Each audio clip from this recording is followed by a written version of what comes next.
Thank you, Madam Deputy Speaker. I'm pleased to be speaking in this debate as Chair of the APPG for Friends of Durham University.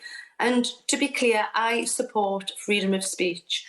I want students and academics to feel comfortable discussing and promoting unpopular views in order to challenge conventional wisdom. It is, after all, a vital part of university. However, I do not believe that freedom of speech should mean freedom from consequences. Under this legislation, universities and student unions could be forced to roll out the red carpet for Holocaust deniers, transphobes, anti-vaxxers and others with deplorable views. And if they don't, then they risk being fined or sued. This isn't a free speech bill, it's more of a hate speech bill. And aside from being problematic morally, it's also not clear how this legislation will actually work in practice.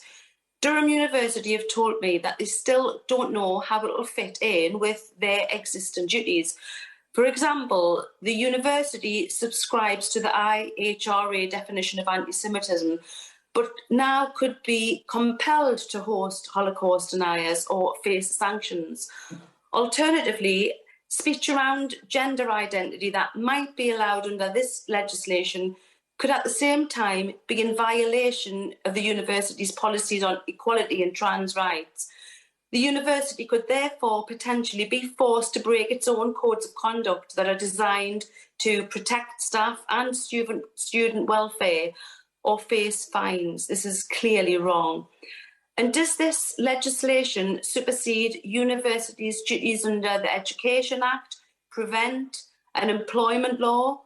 It's all really a bit of a mess, quite frankly. And what's especially frustrating is that this bill is aimed at tackling a problem that doesn't really exist.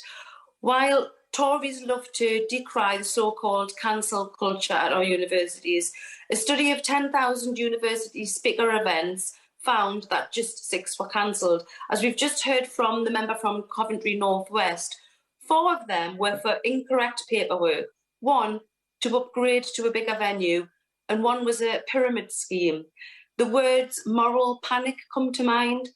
In fact, Durham University have informed me that far from encouraging a wider range of views, the threat of sanction could actually result in a more risk-averse speaker programme. And the thing that really irritates me about the legislation is that there are so many other issues in higher education that need fixing.